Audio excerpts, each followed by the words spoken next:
Hi friends, మేమైతే వర్క్కి ఇలా చాలా దూరం వచ్చినాం. రోజైతే మేము క్యాంప్ దగ్గరనే చేస్తుంటే లంచ్కి అయితే క్యాంప్కి వెళ్ళి తింటాం. ఇప్పుడైతే కొంచెం దూరం వచ్చినాం కాబట్టి లంచ్ ఎంబడే తెచ్చుకున్నాం. చూడండి, ఇక్కడైతే తినబోతున్నాం లంచ్ అయితే. ఇప్పుడు మా వాళ్ళు మంచిగా ఆడుకుంటారు, ఇక్కడ లంచ్ చేయాలి ఇప్పుడైతే. చూడండి ఎలా ఉందో మొత్తం అయితే. లంచ్ ఇక్కడ ఈరోజు ఎగ్గుకర వండుకున్నాం.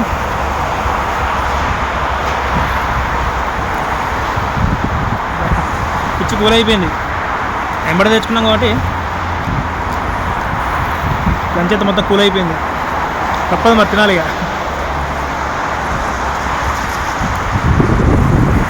ఈరోజు మా కిచెన్ ఇదే, డైనింగ్ టేబుల్ మాది ఇదే.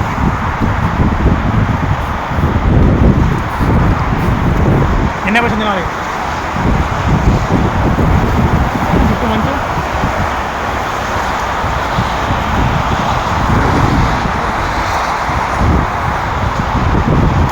సరే మరి, please like and share and subscribe.